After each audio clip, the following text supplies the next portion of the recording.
Bom dia, meus irmãos. Que Deus nos abençoe nessa manhã. Vamos ler Tiago 3, de 1 a 12, que é o texto básico da nossa meditação nessa manhã. Tiago 3, de 1 a 12. Leiamos. Meus irmãos, não vos torneis muitos de vós mestres, sabendo que havemos de receber maior juízo. Porque todos tropeçamos em muitas coisas. Se alguém não tropeça no falar, é perfeito varão, capaz de refrear também todo o corpo. Ora, se pomos freios na boca dos cavalos, para nos obedecerem, também lhes dirigimos o corpo inteiro. Observai, igualmente, os navios que, sendo tão grandes e batidos de rígidos ventos, por um pequeníssimo leme são dirigidos para onde queira o impulso do timoneiro. Assim também a língua, pequeno órgão, se gaba de grandes coisas. Vede como uma fagulha põe em brasa tão grande selva. Ora, a língua é fogo, é mundo de iniquidade. A língua está situada entre os membros do nosso corpo e contamina o corpo inteiro. E não só põe em chamas toda a carreira da existência humana, como também é posta ela mesma em chamas pelo inferno. Pois toda espécie de feras, de aves, de répteis e de seres marinhos se doma e tem sido domada pelo gênero humano. A língua, porém, nenhum dos homens é capaz de domar. É mal incontido, carregado de veneno mortífero. Como ela, bendizemos ao Senhor e Pai, também com ela amaldiçoamos os homens feitos à semelhança de Deus. De uma só boca procede bênção e maldição. Meus irmãos, não é conveniente que essas coisas sejam assim. Acaso pode a fonte jorrar do mesmo lugar que é doce e o que é amargo? Acaso, meus irmãos, pode a figueira produzir azeitonas ou a videira figos? Tampouco a fonte de água salgada pode dar água doce. Os dons espirituais são bênçãos de Deus para a edificação da sua igreja. E o Espírito Santo é quem distribui esses dons como melhor lhe aprove. Não é como nós queremos, nem aqueles dons que nós queremos.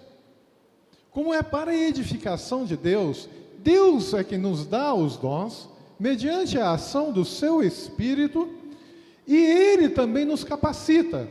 Se Ele nos chama, Ele vai capacitar, porque a obra é dEle, a força é dEle.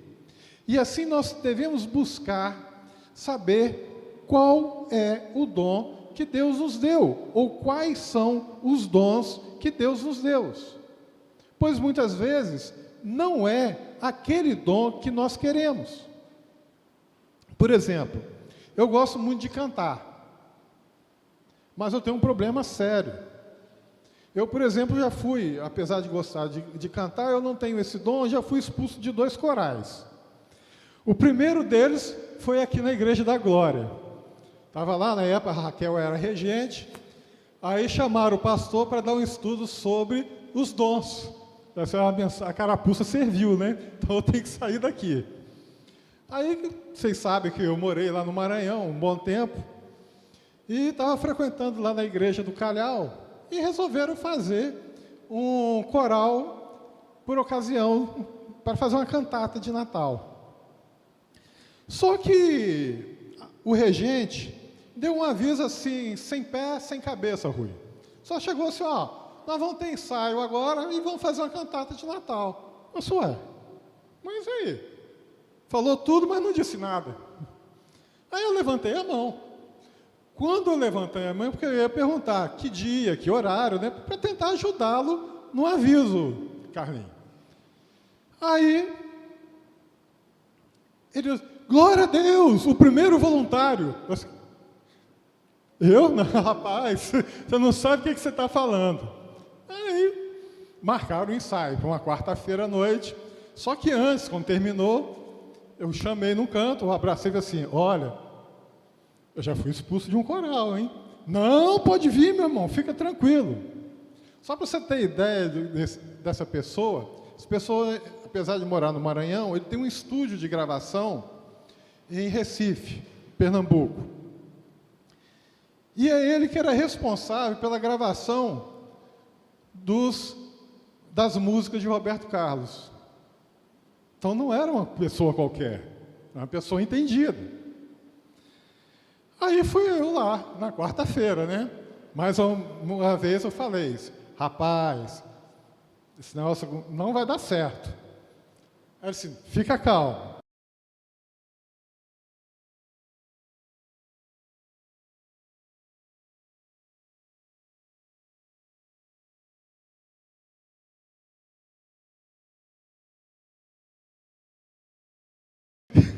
Realmente, esse negócio não está muito bom, não. Eu te avisei, né? Você não quis acreditar, fazer o quê? Aí, quando eu cheguei aqui, eu não sabia qual igreja que eu ia frequentar, apesar de morar aqui perto. Cheguei, vim aqui, fui na Praia da Costa, fui em Vila Velha. Acabei ficando em Soteco, até que o Ítalo me solicitou, e o Zé Mário também me aconselhou a ir para lá para tentar ajudar a igreja.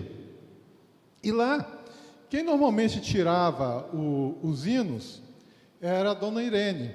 A Ruth e os Altino devem lembrar disso, né? E, muitas vezes, a Ruth também tirava lá, puxava lá com sua voz potente.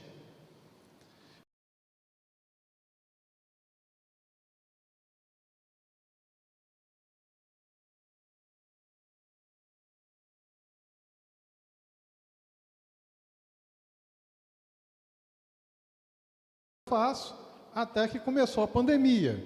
Aí eu tive que parar, não teve jeito. Mas, se Deus abençoar, esse ano nós estaremos. Ainda mais que vai cair numa terça-feira, que é dia de reunião de oração, vai ser melhor ainda. Né, Moisés? Aí, nesse dia,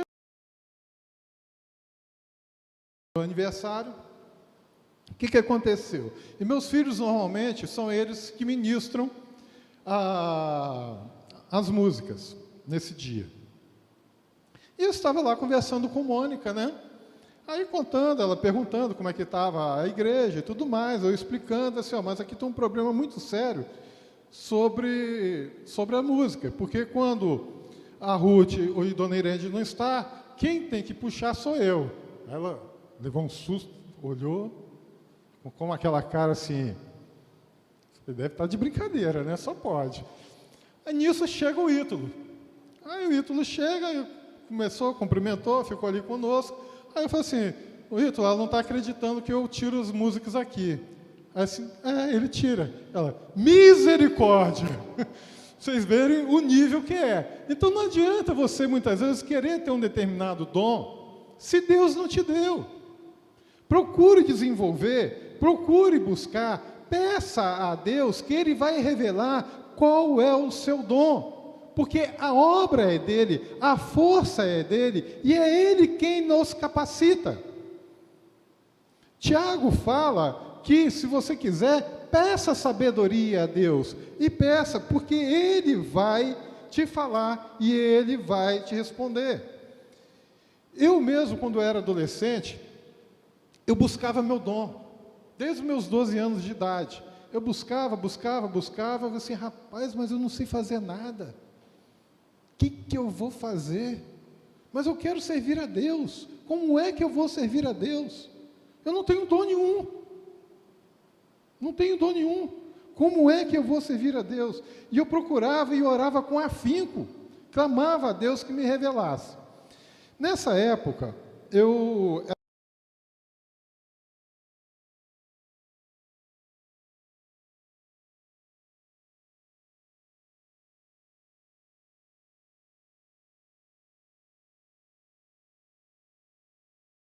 durante a semana, eu ia ali em Paú, que era mais fácil, estava do lado de casa e tudo mais, pela dificuldade até de transporte, né? Que naquela época não é tão fácil. Hoje o transporte coletivo já é ruim, imagina na década de 80, início da década de 80.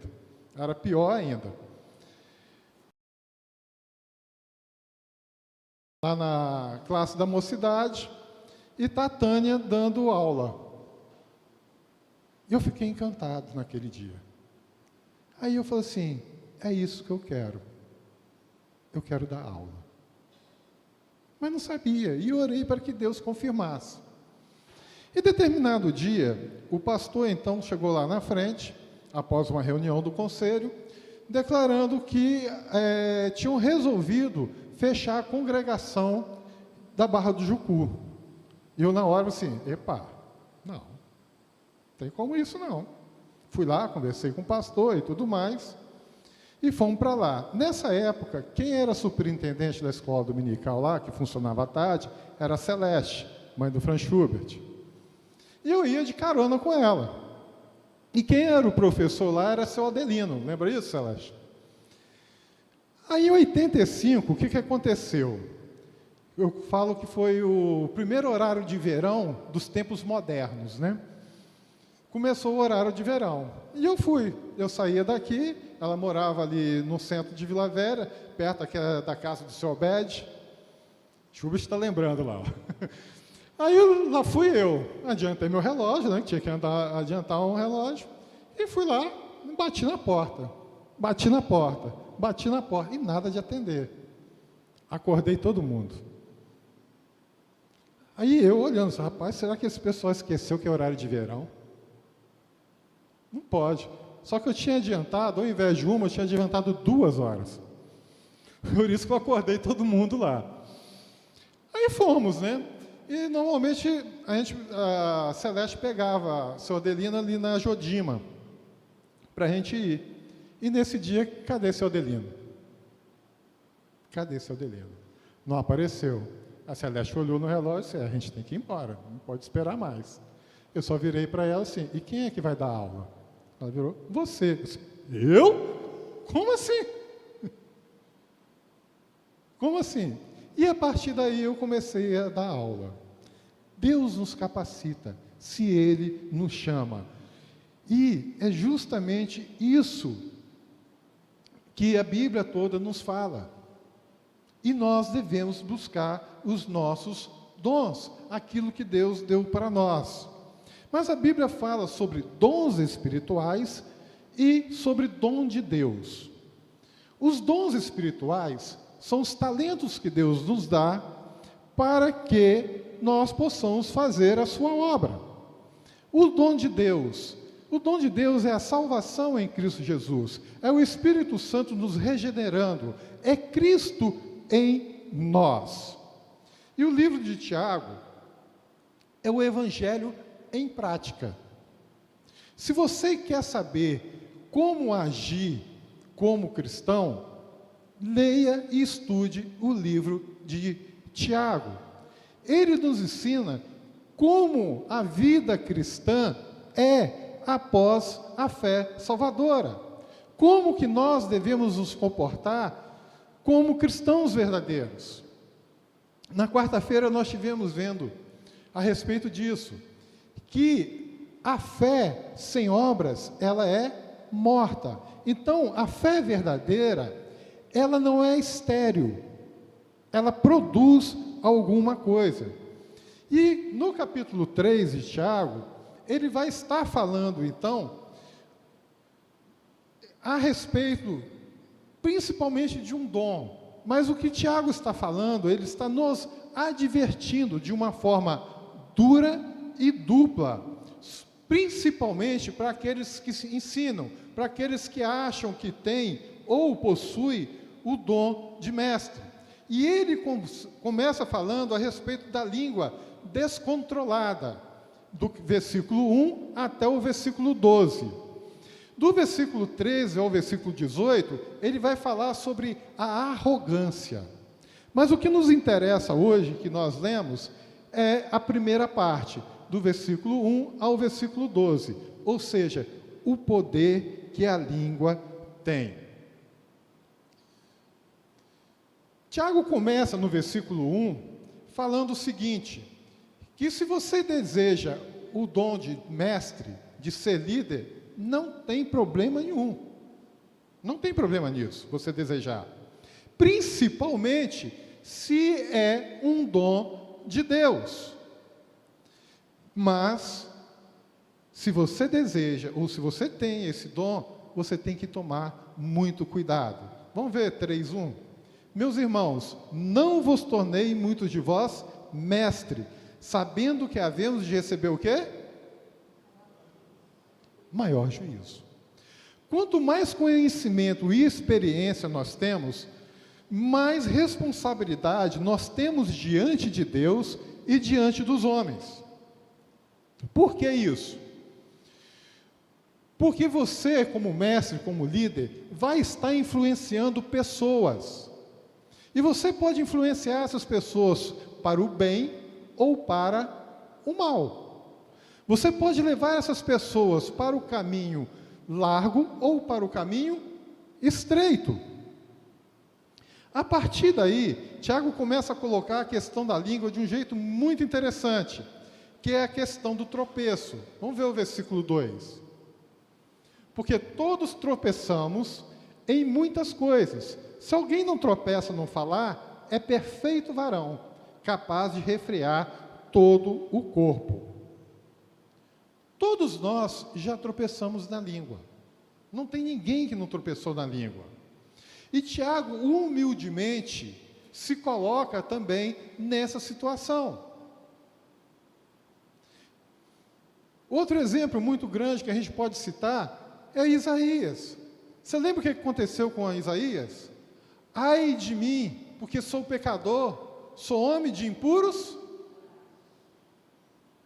E para que ele continuasse em oração, ou seja, diante de Deus, conversando com Deus, o que o anjo fez? Tocou em seus lábios com a brasa do altar.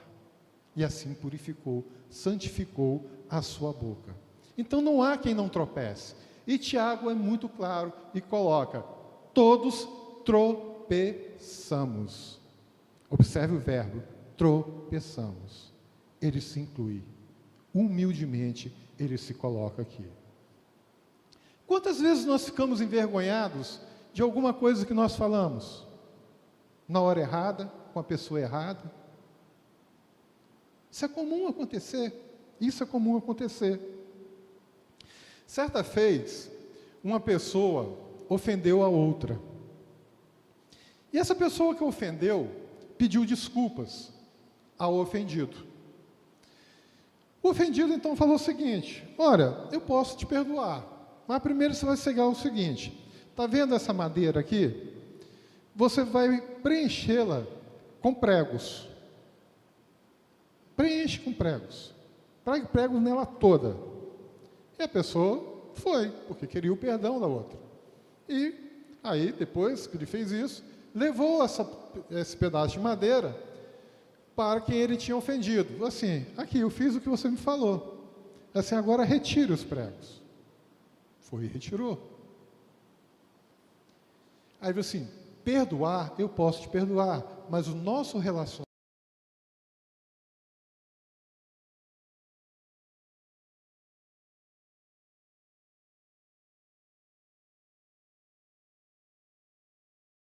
do juízo, nós vamos dar conta de todas as palavras que nós proferimos.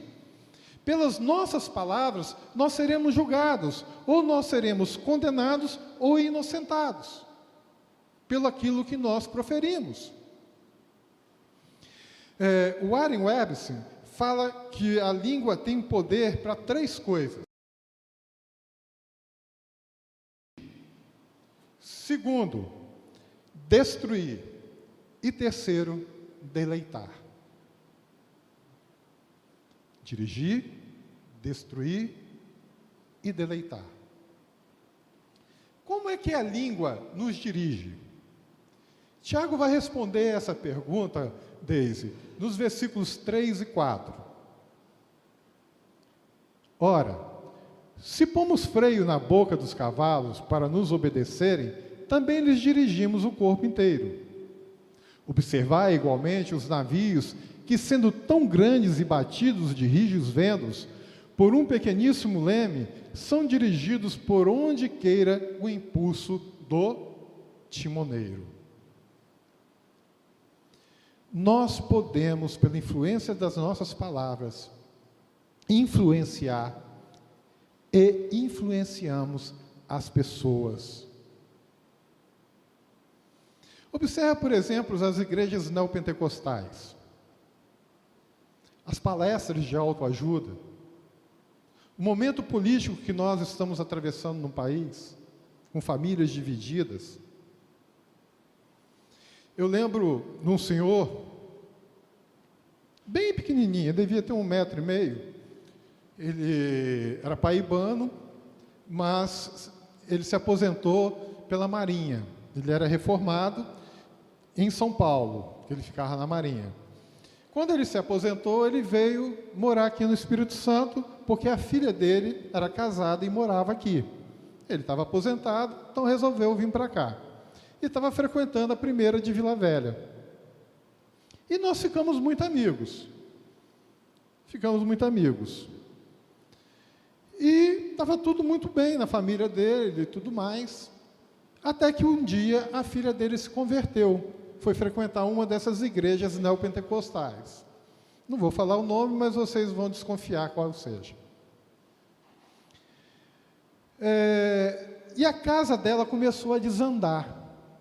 Começou a ter briga de um relacionamento. Ela começou a vender coisas da casa para doar o dinheiro para a igreja. Já queria, inclusive, vender o carro para doar o dinheiro para a igreja. E por aí vai. E a casa dela, a família dela, estava se autodestruindo. Aí seu Braulio, que não é bobo, falou o seguinte: eu vou lá nessa igreja.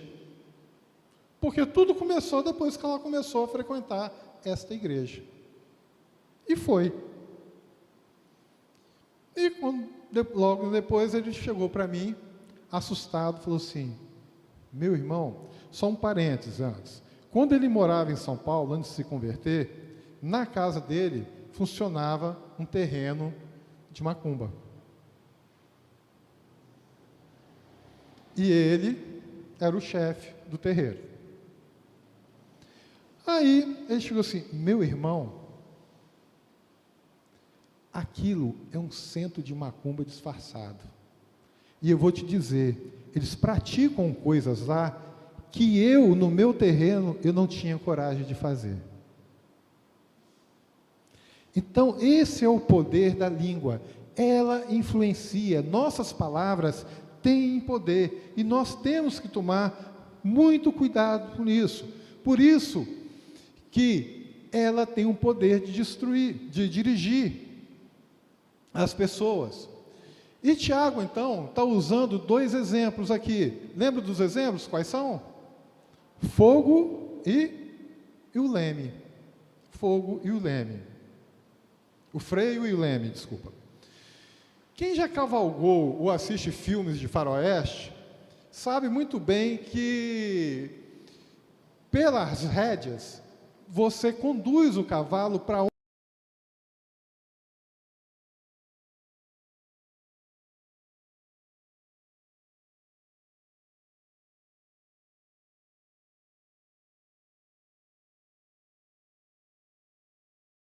impulsos, sua natureza, e vai conduzir sua vida para alguma coisa proveitosa. Imagina um navio sem leme. Ele vai bater em alguma coisa, vai encalhar, vai se autodestruir. Com o leme, o navio... Tiago está dizendo que nós temos que controlar a nossa língua. Se não controlarmos nossa língua, nós vamos naufragar e vamos destruir aquelas pessoas que convivem conosco, pelo poder da língua. Porque a língua tem poder para dirigir para o bem ou para o mal. Aí, o Warren fala da segunda coisa, que a língua, além de dirigir, ela destrói. E Tiago também vai falar dos versículos 5 ao 8 a respeito disso. Assim também, a língua, pequeno órgão, se gaba de grandes coisas. Veja como uma fagulha põe em brasas tão grande selva. Ora, a língua é fogo, é mundo de iniquidade. A língua está situada entre os membros do nosso corpo e contamina o corpo inteiro. E não só põe em chamas toda a carreira da existência humana, como também é posta ela mesma em chamas pelo inferno. Pois toda espécie de feras, de aves, de répteis e de seres marinhos se doma e tem sido domada pelo gênero humano. A língua, porém, nenhum dos homens é capaz de domar. É mal incontido, carregado de veneno mortífero. Nós tivemos acho que foi 2014, se eu não me engano, uma Copa do Mundo aqui no Brasil, né? Foi 2014 mesmo? Vocês que acompanham futebol? Por aí, 2013, 2014, alguma coisa assim. Eu acho que foi 2014.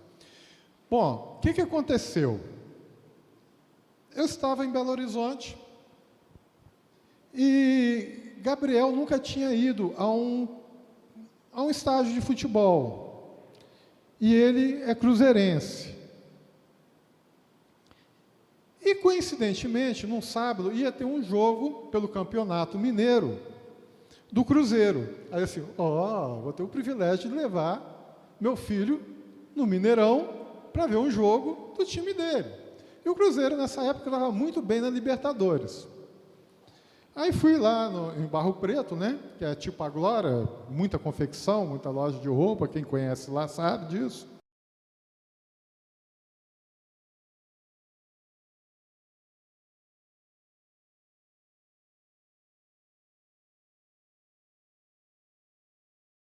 Não tinha, porque a loja ali do Cruzeiro, no centro, estava em reforma.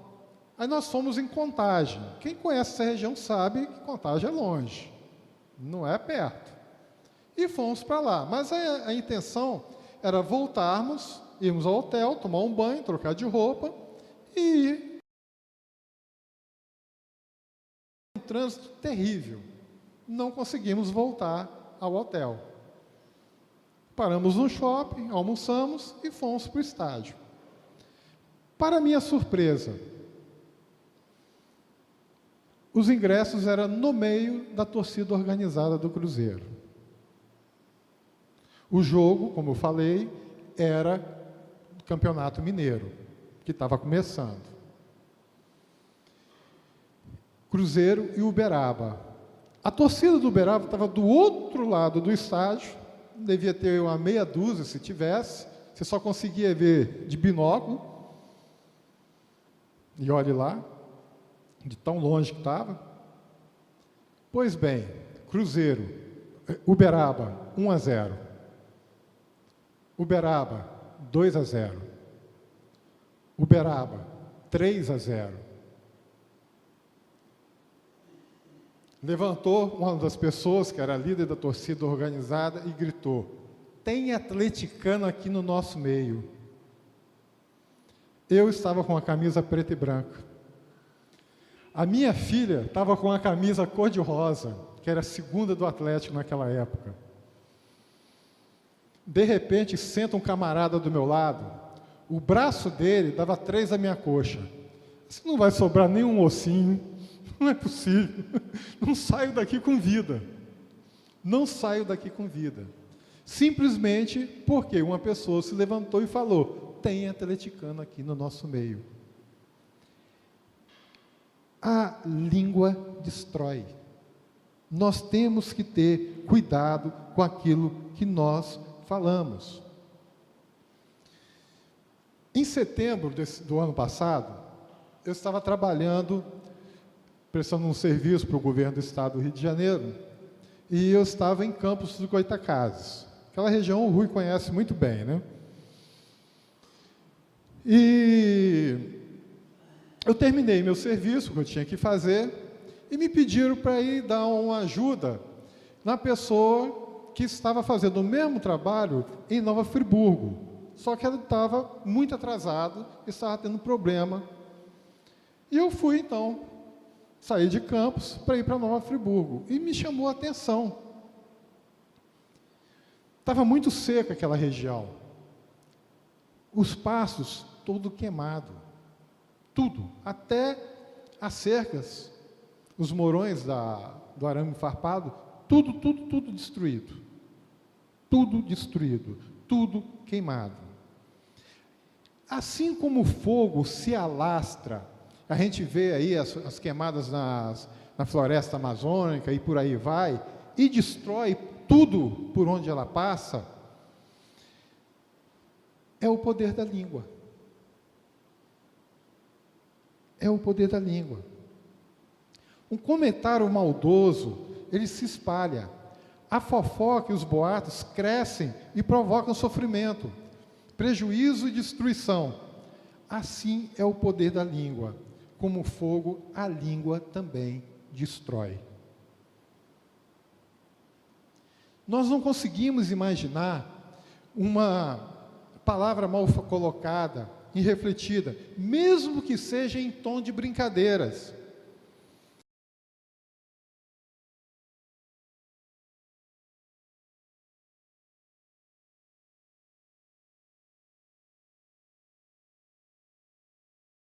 Atenção que ele não fala que é como fogo, ele fala que é fogo. Ele fala porque ela produz um mundo de iniquidade. Ela corrompe, ela contamina, ela joga uma pessoa contra outra.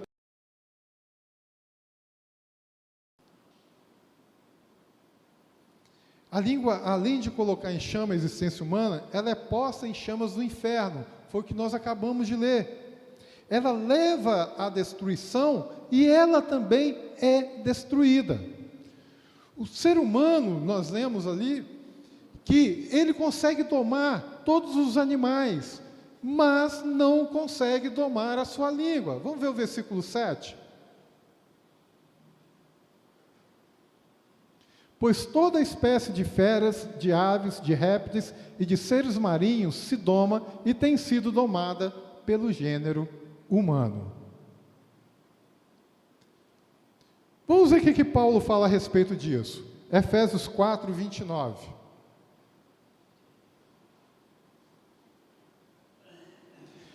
Não saia da vossa boca nenhuma palavra torpe, e sim unicamente a que for boa para edificação, conforme a necessidade, e assim transmita a graça aos que ouvem.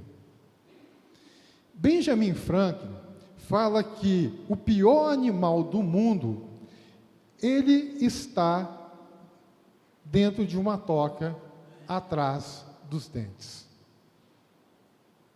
O pior animal do mundo está numa toca que fica atrás dos dentes. Tiago fala que esse animal é venenoso. E o veneno da língua é incurável. Além de perigosa, a língua é indomável. Ela é incoerente. Vamos reler do versículo 9 ao 12. Com ela bendizemos ao Senhor e Pai. Também com ela amaldiçoamos os homens, feitos à semelhança de Deus. De uma só boca procede bênção e maldição. Meus irmãos, não é conveniente que essas coisas sejam assim. Acaso pode a fonte jorrar do mesmo lugar o que é doce e o que é amargoso? Acaso, meus irmãos, pode a figueira produzir azeitonas ou a videira figos? Tampouco fonte de água salgada pode dar água doce. Nós falamos coisas boas e coisas más com a mesma língua. É como Cristo diz, a boca fala aquilo que o coração está cheio. Se o meu coração está cheio do mal,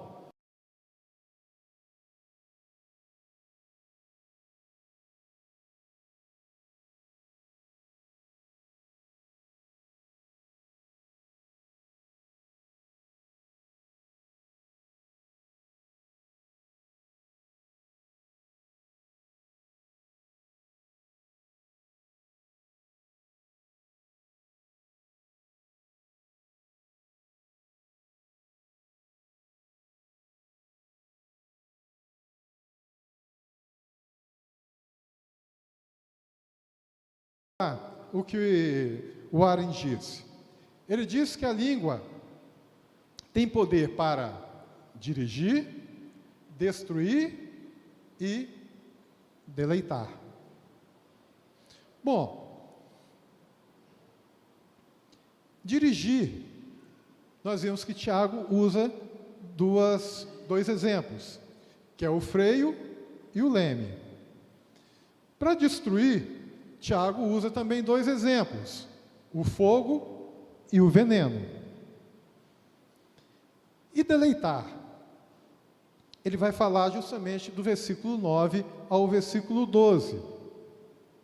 Ele usa, então, dois exemplos também, que é o exemplo da fonte, lembra? Pode sair água salgada e água doce, e usa o exemplo da árvore. Também usando dois exemplos.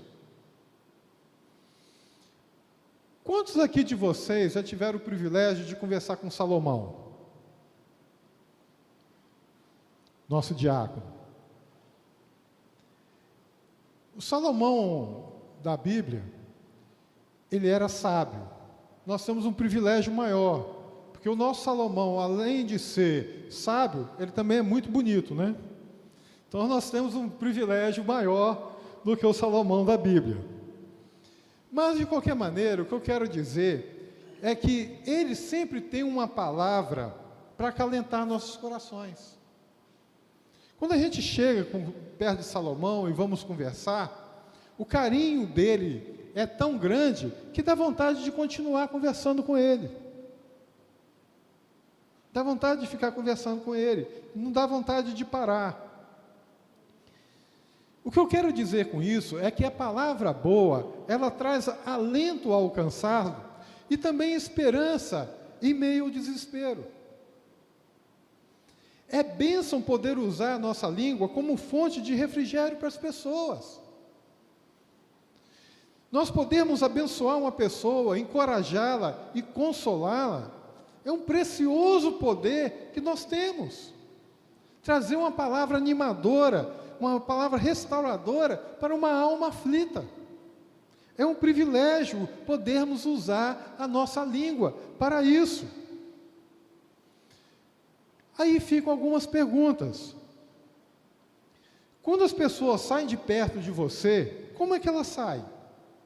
Saem animada, cheia de entusiasmo, encantadas, dizendo para outras pessoas, dizendo que valeu a pena ter conversado contigo? A sua família é abençoada pelas suas palavras, pelas suas conversas com eles? Além da água para o nosso refrigério, Tiago usa o exemplo do fruto. Fruto é alimento, ele nos dá força, saúde, dá vida e é saboroso. Nós estamos dando sabor à vida das pessoas que convivem conosco? O que nós andamos fazendo com as nossas palavras? Resumindo, nós vamos fazer agora tipo um ping-pong, tá? Nós vamos ler algumas passagens. Tiago fala que nós devemos controlar a nossa língua.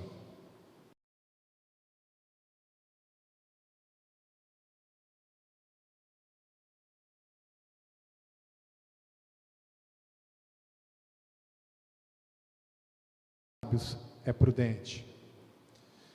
Nós devemos saber administrar o que falamos, Provérbios 21, 23. O que guarda a boca e a língua, guarda a sua alma das angústias. Devemos preservar a nossa língua do mal, 1 Pedro 3,10. Pois quem quer amar a vida e ver, evite que os seus lábios falem dolosamente. Devemos protegê-la do pecado, Salmo 39:1. 39:1. Disse comigo mesmo, guardarei os meus caminhos para não pecar com a língua, porém mordaça a minha boca quanto estiver na presença do ímpio. Devemos evitar a linguagem profana, Colossenses 3:8. Agora, porém, despojai-vos igualmente de tudo isso: ira, indignação, maldade, maledicência, linguagem obscena do vosso falar. Devemos usar poucas palavras. Provérbios 17:27. Quem retém a palavra possui o conhecimento, e o sereno do espírito é o homem de inteligência. Nós temos 2 ouvidos e uma boca. E devemos, acima de tudo, pedir a Deus que nos ajude a usá-la corretamente. Salmo 141:3. Põe guarda, Senhor, à minha boca, vigia a porta dos meus lábios. Gente, a língua pode e deve ser usada para o bem. Isso ocorre quando as palavras da boca vêm do coração. Mateus 15, 17 e 18. Não compreendeis que tudo que entra pela boca desce para o ventre e depois é lançado em lugar escuso? Mas o que sai da boca vem do coração, e é isso que contamina o homem. Elas brotam de um coração bom e limpo. Mateus 12, 34. Raça de víboras, como podeis falar coisas boas sendo maus? Porque a boca fala do que está cheio o coração. Por isso nós devemos falar da justiça de Deus. Salmo 35, 28. E a minha língua... 35, 28. Salmo 35, 28. E a minha língua celebrará a tua justiça e o teu louvor todo o dia. E aí sim, oferecer sacrifícios de louvor. Hebreus 13, 15. Por meio de Jesus, pois, ofereçamos a Deus sempre sacrifício de louvor, que é o fruto de lábios que confessam o seu nome. E expressar gratidão a Deus, Salmo 19, 14. As palavras do meu lábio e o meditar do meu coração sejam agradáveis na tua presença, Senhor, rocha minha e redentor meu. O melhor uso que nós possamos fazer de nossa língua é quando Deus coloca um novo cântico em nossa boca. Salmo 43. E me pôs nos lábios um novo cântico, um hino de louvor ao nosso Deus. Muitos verão essas coisas, temerão e confiarão no Senhor. Acima de tudo, meus irmãos, usar para confessar que Jesus é o Senhor. Romanos 10, 8 a 10. Porém que se diz... A palavra está perto de ti. A palavra está perto de ti. Na tua boca e no teu coração. Isto é, a palavra da fé que pregamos. Se com a tua boca confessares Jesus como Senhor e em teu coração creres que Deus o ressuscitou dentre os mortos, serás salvo. Porque com o coração se crê para a justiça e com a boca se confessa a respeito da salvação. Peça sabedoria a Deus, que Ele te dará, e Ele te instruirá a usar a língua. Que possamos ser sábios em usá-la, e usá-la para edificação do corpo de Cristo.